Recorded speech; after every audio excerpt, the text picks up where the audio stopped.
नमस्कार दोस्तों, welcome to our YouTube channel Deepak classes.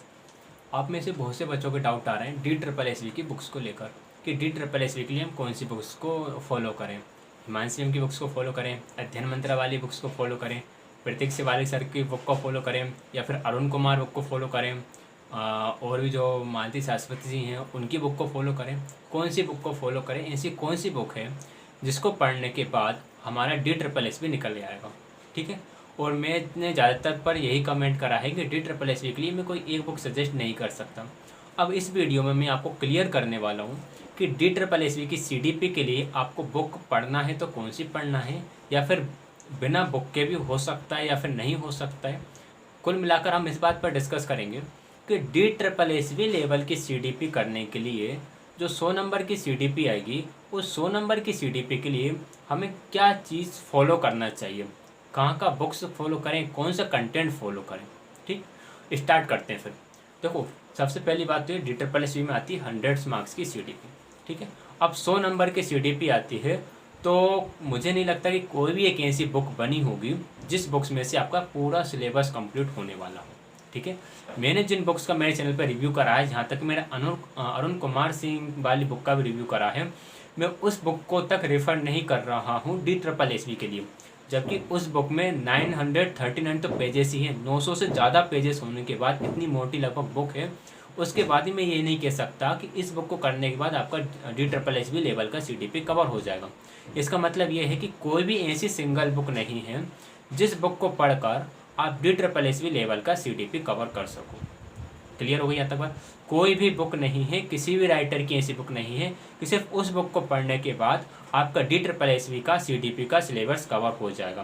तो आप कमेंट में ये नहीं पूछिएगा कि सर ये बुक ठीक रहेगी क्या, या फिर इस राइटर की बुक ठीक रहेगी क्या, या फिर हम इस बुक से कवर कर लें क्या। नहीं कर पाओगे, उसका सिलेबस इतना वास्ट है। देखो, मैं आपको रियलिटी बता रहा हूँ, मैं तो उधर आपको उलझाना नहीं चाहता। मैं भी नहीं चाहता कि आप कोई बुक खरीदो, उस बुक को पढ़ो और उसके बाद आप प्रीवियस ईयर ही लगाओ तो आपको प्रीवियस ईयर में वो कंटेंट मिले ही ना। ठीक है, आपके भी पैसे बर्बाद हो और आप फिर उल्टा परेशान होना ही रहेगा। तो ये तो यहाँ तक की बात हो गई कि कोई सी भी एक ऐसी बुक नहीं है जिसको पढ़कर हम DSSV निकाल सकें। अब एक बुक नहीं है तो हो सकता है 2 बुक को पढ़कर निकाल सकते हैं, हो सकता है 3 बुक को पढ़कर निकाल लें। तो इसके लिए एक चल रहा है कि NIOS से पेपर आता है। अब NIOS से पेपर आता है या फिर नहीं आता है, इसका मैं आपको क्लियरिटी कर देता हूँ कि NIOS जो इग्नू की बुक है, उन बुक से पेपर आ रहा है या फिर नहीं आ रहा है। तो अगर मैं अपना बताऊं, जो मैंने क्वेश्चन पेपर्स को एनालिसिस करा और उसके बाद जो NIOS की मैंने बुक्स को एनालिसिस करा, तो उनसे पेपर आ रहा है। यानी कि हम NIOS की जो बुक्स हैं, इग्नू की जो बुक्स हैं, उन बुक्स को फॉलो कर सकते हैं। वहाँ से एग्ज़ाम पेपर में वहाँ से क्वेश्चन हमें देखने के लिए मिलते हैं। ठीक है, अब बात ये आ जाती है, अगर मैं NIOS की बात करूँ तो NIOS में टोटल लगभग 10 यूनिट है। हर यूनिट में 3, किसी यूनिट में 3, किसी यूनिट में 4, किसी यूनिट में 2, ऐसे ब्लॉक हैं। और हर ब्लॉक के अंदर छोटी छोटी यूनिट्स दी हुई हैं। मतलब कि कुछ इस तरह से 501, 502, 503, 504, इस तरह से करके 510, 12 तक, इस तरह से तो सब्जेक्ट है। हर सब्जेक्ट ब्लॉक में डिवाइडेड है, यानी कि 501 के 3 ब्लॉक है, first block, second block and third block. और हर ब्लॉक के अंदर फिर यूनिट्स का डिवीज़न भी है। हालांकि आपको कंफ्यूज नहीं होना है, मैं आपको सब क्लियर कर दूंगा, परेशान होने की बिल्कुल भी ज़रूरत नहीं है। NIOS की बुक पढ़ने से आपका एग्ज़ाम में आप CDP थोड़ा सा लगा पाओगे। ठीक है, अब आपको करना क्या है उस पर हम बात कर लेते हैं। हमें ये पता चल गया किसी भी एक सिंगल बुक से पेपर नहीं आ रहा, NIOS की बुक से आ रहा है। अब पूरा NIOS की बुक से आ रहा है, ये बात भी गलत है। पूरा का पूरा NIOS की बुक से भी नहीं आ रहा, पूरा का पूरा किसी एक सिंगल बुक से भी नहीं आ रहा है। तो हमें क्या करना है, देखिए, जो बेसिक पेडागोजी है, जो हम रीट के लिए पढ़ते हैं, यूपी टेट के लिए पढ़ते हैं, CTET के लिए पढ़ते हैं, वो पेडागोजी तो हमें स्ट्रॉन्ग करना ही करना है। अधिगम के जो सिद्धांत हैं, समायोजन है, लिंग है, बाल विकास हो गया, बुद्धि हो गया, हमारा व्यक्तित्व हो गया, इंटेलिजेंस हो गया, स्मृति हो गई, ये सारा कुछ तो हमें कवर करना ही है। NCF 2005, RT एक्ट 2009 हो गया, ये सब तो हमें कवर करना ही है।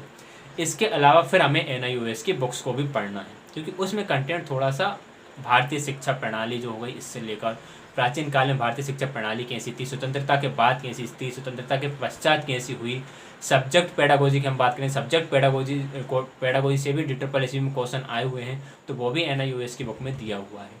ठीक, तो अब हमें यहाँ तक बात समझ में आ गई है अब कि हमें जनरल पेडागोजी भी करना है, साथ के साथ NIOS की बुक्स भी पढ़ना है। ठीक है, अब जनरल बुक्स की तो बात कर लेते हैं। सभी के पास कोई एक ना एक तो CDP की बुक होगी ही होगी, अगर नहीं है तो कोई भी एक बुक खरीद लो। किस राइटर की खरीदें, किसके नहीं खरीदें, भूल जाओ। जो बुक आपको अच्छा लगे, आपको जैसे कोई ना कोई टीचर तो फेवरेट हो गई यूट्यूब पर, जब आप पढ़ते होगे तो आप कोई ना कोई टीचर तो होगा जिसको आप फॉलो करते होगे यूट्यूब पर, उस टीचर की बुक परचेस कर लो। ठीक है, इससे क्या हुआ कि वो जिस तरह का कंटेंट पढ़ाता है उसी तरह का कंटेंट आपको बुक में मिलेगा। डाउट रहेगा तो आप डायरेक्ट उसकी वीडियो जाके देख लोगे। तो यहाँ से हमने एक बुक सिलेक्ट कर ली, कोई सी भी एक जनरल CDP की बुक हमें लेना है। ठीक है, अब आते हैं हम NIOS की। देखिए NIOS में टोटल अगर हम ब्लॉक्स के बाद बुक्स को डिवाइड करें तो टोटल इस तरह से 30 बुक हो जाती हैं। कितनी बुक हो जाती हैं? 30 to 31 बुक्स हो जाती हैं, और हर एक बुक में लगभग 80 से 90 पेजेस हैं, तो लगभग 2500 के आसपास आपके टोटल पेजेस हो जाएंगे। अब हो सकता है आपको थोड़ा सा दिमाग घूमे कि NIOS की बुक्स पढ़ने के लिए हमें लगभग 2 से 2500 पेजेस पढ़ना होगा। ठीक है, अब 2500 पेजेस आप कैसे पढ़ोगे? तो मैं इसके लिए आपकी एक छोटी सी हेल्प कर सकता हूँ।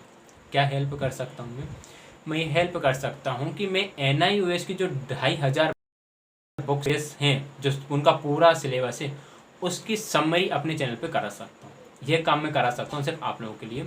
हालांकि उसके लिए मैं NIOS बुक्स को पहले पूरा डिटेल में पढ़ूंगा, और हालांकि मैंने कुछ बुक्स पढ़ भी ली हैं उसकी, तभी मैं ये वीडियो आप लोगों के लिए बना पा रहा हूँ, क्योंकि मैंने प्रीवियस ईयर DSSB के पेपर भी लगाए हैं और साथ में NIOS की बुक्स को भी रीड करा है।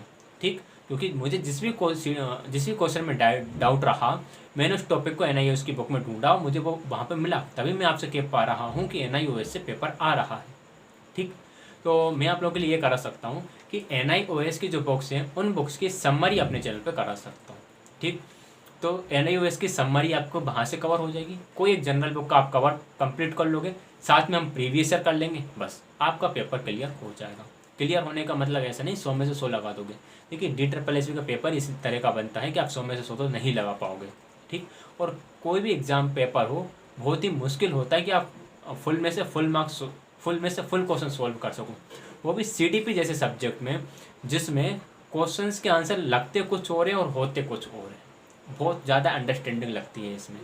ठीक, तो ये आप मतलब हम ये कह सकते हैं कि अब CDP का हमारा एक छोटा सा बर्डन, जो थोड़ा बर्डन था वो कम हो गया। कौन सा बर्डन? कि हमें क्या पढ़ना है, कहाँ से पढ़ना है। हमें जनरल पेडागोजी कवर करना है और साथ में NIOS की समरी कवर करना है। अगर जनरल पेडागोजी कवर करने में कोई दिक्कत आ रही हो कि यार जनरल पेडागोजी की मान लो आप बुक्स नहीं ले पा रहा है, कहीं पर लॉकडाउन लगा है, बुक्स नहीं ले पा रही है, या फिर अभी भी कन्फ्यूजन है कि कौन सी बुक्स लें कौन सी बुक ना लें, तो डिस्क्रिप्शन में आपको एक प्लेलिस्ट मिलेगा। उस प्लेलिस्ट में लिखा होगा CDP बाय दीपक सर। उस प्लेलिस्ट को ओपन करोगे तो उस प्लेलिस्ट में आपको स्टेप बाय स्टेप सारी जनरल पेडागोजी की वीडियोस मिल जाएंगी। उनके जो PDF हैं, उनके PDF मेरे टेलीग्राम चैनल पर हैं, और टेलीग्राम चैनल का लिंक आपको डिस्क्रिप्शन में मिल जाएगा। वहाँ से आप जनरल पेडागोजी कवर कर सकते हो। NIOS की समरी में कराऊंगा। जब मैं NIOS की समरी कराऊंगा तो मैं क्लास में जितना पढ़ाऊंगा उसका PDF आपको वीडियो के डिस्क्रिप्शन में या फिर टेलीग्राम पर मिल जाया करेगा। ठीक, आपको हाईलाइटेड PDF मिलेगा NIOS वाला, जिससे आपको दिक्कत ना हो कि हमें क्या पढ़ना है क्या नहीं पढ़ना। मैं तो यहाँ पर पूरा पढ़ा दूंगा, साथ में उसको हाईलाइट भी कर दूंगा, और आपको हाईलाइटेड PDF मिलेगा। हाईलाइटेड PDF देखने के बाद आपको सिर्फ हाईलाइटेड पॉइंट्स ही पढ़ना है, और उन हाईलाइटेड पॉइंट्स में भी मैं इंपॉर्टेंट पॉइंट्स क्लास में बताता जाऊंगा कि आपको कौन से ऐसे पॉइंट्स हैं जो हाईलाइटेड है, लेकिन इनको ये ज़्यादा इंपॉर्टेंट नहीं है, ये जस्ट मैंने डिटेल में पढ़ने के लिए पढ़ रखे हैं। क्लियर है यहाँ तक? तो DSSB की पेडागोजी हमें इस तरह से कवर करना होगा। अच्छा, जो प्रीवियस ईयर क्वेश्चन पेपर की बात रही तो उसका लिंक भी मैं डिस्क्रिप्शन में डाल दूंगा कि आपको प्रीवियस ईयर क्वेश्चन पेपर्स के सॉल्यूशन में दिक्कत आ रही हो तो आप देख लीजिएगा। लगभग मैंने 5 से 6 प्रीवियस ईयर क्वेश्चन पेपर्स करा रखे हैं। क्लियर है? जनरल पेपर की बात करें जिनमें Hindi, English, maths, reasoning, GK, current affairs, GS वगैरह आएगा, तो वो आप उसके लिए भी आप हमारे चैनल को भी फॉलो कर सकते हो, साथ में आप कहीं से भी उसे कवर कर ही सकते हो। क्लियर हो गई बात? अब भी यदि किसी का कोई जेन्युइन डाउट रहे, ये मत पूछना कि कौन सी बुक लें कौन सी बुक ना लें। बुक का रिव्यू कर रखा है, वहाँ से देख लेना आप। कोई भी जनरल बुक को फॉलो कर लो। कोई भी बुक फॉलो करने का मन नहीं कर रहा है, डिस्क्रिप्शन में जो प्लेलिस्ट का लिंक मिला है उस प्लेलिस्ट को जाओ, सारे वीडियोज़ देखो, PDF पढ़े हुए हैं, नोट्स बनाओ, और जो NIOS की मैं समरी कराऊंगा वो समरी कर लेना। लगभग आपका DSSB का पेपर पार्ट 2 वाला जो है वो निकल जाएगा। पार्ट 1 के लिए आप मेहनत करना अपने लेवल पर। क्लियर हो गई बात? और भी कोई डाउट है तो फिर उसके लिए आप कमेंट कर सकते हैं। एंड वीडियो देखने के लिए आप सभी का बहुत बहुत धन्यवाद। लाइक, शेयर एंड सब्सक्राइब जरूर कर दीजिएगा। Thank you.